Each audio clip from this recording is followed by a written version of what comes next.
Alright, Shalom. Shalom. First and foremost, before I begin this lesson, I want to give all praises, glory, and infinite honor to Yahweh, Bahashem, Yahweh Shai, Bahashem, Rachaha Kodash. Alright, double honors go out to the apostles and elders of Great Millstone who rule and teach well. Lord willing that this lesson is edifying to the elect. Alright, this is the brother Malachi from the Great Millstone Nashville camp. And Lord willing that this lesson is edifying. I'm just saying that for the sake of, so brothers know who I am, if they need to identify me for whatever reason, just to introduce myself. I am nobody and nothing on any level, and I don't seek to be. All right. Anyways, I wanted to go into this because I was actually at work and I went to the break room and I was looking for something to, get so I could snack, like something to snack on because I was hungry, and I believe that's what I was doing. It was this morning, I believe. Or I went in there for something else, maybe. Point is, I went into the break room, and when I went in there, I looked, and I saw this thing, and it's beef jerky, which is what this is. It's a beef jerky brand. And I looked at it, I actually, I wanted to make sure, it was all beef, not pork or nothing like that. Beef jerky's for the most part good, but if you're trying to get like certain meat sticks and beef sticks, meat beef stick, whatever you want to call it, and it will, they'll throw pork in there. Oh, shit, one of them has ostrich, just like the fuck. But anyways, I look at it and the brand is called Righteous Felon, and I'm like, what the fuck? Because at first, Jake, I'm just like, man, that shit's like, that's oxymoronic. Like, that's like, how does that make sense? But then I looked at it in a spiritual view, and I was like, righteous felon, because a felon is, somebody that, well, you can commit a felony basically, which is a certain type of crime in the U.S. So you'll get out of prison or whatever, and you'll be a felon. You'll be known as a felon. It'll be harder for you to get a job and all that. But the beginning says righteous felon. All right, and that reminded me of how.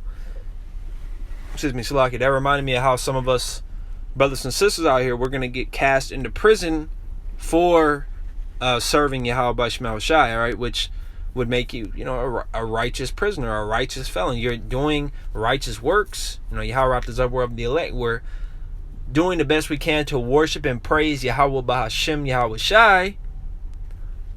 But since we're in a wicked world and a wicked society, Esau Edom is going to seek to persecute us. All right, and part of that persecution for you could potentially be being thrown in prison. Right? So people would regard you as a convict. Oh, yeah, he's a criminal. But no, he's not. He's been imprisoned. He's been imprisoned for trying to serve the Most High God, Yahweh, Bahashem Yahweh Shai. All right? Because Esau, his comings is after the working of Satan, and Esau Edom, the so-called white man, he opposes Yahweh Bahashem Shai. 2 Thessalonians talks about that.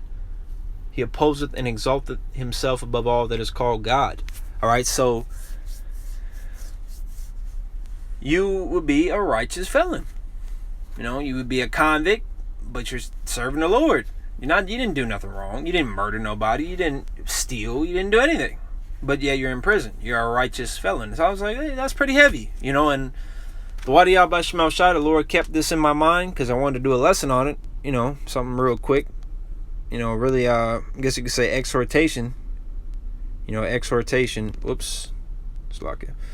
Exhortation. And just, a brotherly reminder, really a sobering message, that this is a very, very real possibility. All right, we know that we may have to be in prison. We understand that we may have to be beheaded. We understand that we're going to get put in the ringer real soon here, bro. All right, we understand that. But for the newcomers, the ones that may be new, that may have just found about the truth a couple months ago, they may not be too keen to it. But those of us that, have been in for a few months, a couple years, we understand, that this truth is going to come with persecution. We understand that it's part of the walk. All right, we're coming into the times when Revelations 12:12, Esau Edom is going to come down with great wrath, and he's going to try to destroy the prophets, destroy the believers of Yahweh Bahashem Shai. All right, we know and understand this. Okay, Revelations chapter 2 verse 10, it says, fear, and this in red, which means our Lord Yahushua spoke these words. Okay, it says, "Fear none of those things which thou shalt suffer. Behold, the devil shall cast some of you into prison, that ye may be tried." So it's for the purpose of you being tried. All right, the Lord wants to make sure that you are who you say you are. All right, he's going to put you in the furnace of adversity.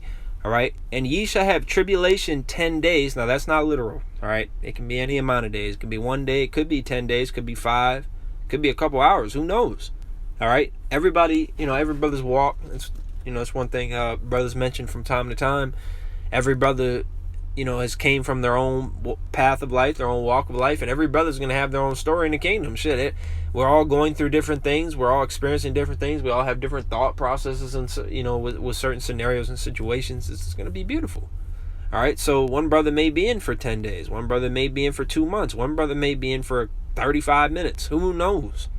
All right, but you need to be able to sacrifice any and everything for Yahweh Shema Shai, as Yahweh Shai Hamashiach has sacrificed his entire body for you on the cross. Okay? It says, "Be thou faithful unto death, and I will give thee a crown of life." And that goes in with what? What does that second part remind you of? Sirach or Ecclesiasticus 4:28. See? "Strive for the truth unto death, and the Lord shall fight for thee." We have to be willing to lose our lives. We have to present our bodies as a living sacrifice. All right, Romans 12:1. We got to do these things for Yahweh Shema Shai. Wait, Salakia. Did I say Romans 12? Oh, yeah, okay. Salakia. No, it is Romans 12:1. Yep. Matter of fact, let me get that since I'm here. Romans chapter 12, verse 1-2. It says, "I beseech you, therefore, brethren, by the mercies of God, that ye present your bodies a living sacrifice, holy, acceptable unto God, which is your reasonable service. And be not conformed to this world, but be transformed by the renewing of your mind, that ye may prove what is that a good and acceptable and perfect will of God." Let me get that in the NLT. It says, "Don't copy the behavior and customs of this world, but let God transform you into a new person by changing the way you think. Then you will learn to know God's will for you, which is good and pleasing and perfect." Right? So, and we understand the whole purpose of us being here is to worship and serve Yahweh Shema Shai. Ecclesiastes 12:13. That's the whole duty of man, is to fear God and keep his commandments. Okay? This is who we are. From whatever respective tribe that you're from, this is who we are. This is what we're supposed to be about. This knowledge, this truth, our heritage. Just in Romans 15:4. Let me get that since it's a couple pages away. Romans chapter 15, verse 4. It says, "For whatsoever things were written aforetime were written for our learning, that we through patience and comfort of the scriptures might have hope." So all these things were written aforetime, written for us to be able to look at and learn and apply from that. Okay? Everything. Good and bad. And by good and bad, I mean, the examples of good men and women that served the Lord, and the examples of individuals that, were full of shit or liars or murderers or whatever, So, a thing that comes to my mind dealing with what we're about to go into is the mother and her 7 sons, along with the 3 holy children, the 3 friends of Daniel. Okay, and Daniel as well. All right, but you look through the days of old, and people were persecuted for not wanting to conform to the heathen nations, to idolatry, to whatever, to disobedience to the Most High God. Okay, especially comes to my mind Second Maccabees 7 with the mother and her 7 sons, because they were, and Eleazar, all right, which was in the chapter before, who was a very honorable man of the Lord as well, man of Yahweh Shema Shai. And that was before Yahweh Shai, but you get what I'm saying when I say that. But yeah, they were tortured to death, man, because they didn't want to disobey the Lord. They were so serious about their heritage, about who they are. All right, they were true to their Creator, and that's what we have to do in this time. It's no different. All right, it's no different. Whether it's being forced, or them trying to get you to eat swine's flesh, or trying to make you bow down to a literal statue, or taking the mark of the beast, the RFID or NFC microchip implant, or the brain chip. All right, regardless of what it is that they're trying to make you do, it's against Yahweh Shema Shai's laws. It's against his regulations. So we have to say no. No matter what the consequences, you might lose your wife, you might lose your children, your job, your car. You're going to lose a lot of things in these coming times. That's guaranteed. Okay? All the way up to your life. You might have to lose your life, man, for the sake of Yahweh Shemel Shai. But you're going to get it. Are you going to get it back 100-fold? And you're going to be greatly rewarded, man. All right? So, Lord, when that this lesson was edifying, before I close, I want to give all praise to Yahweh Shemel Shai. Double honors go out to the apostles, elders, great millstone. Shalom.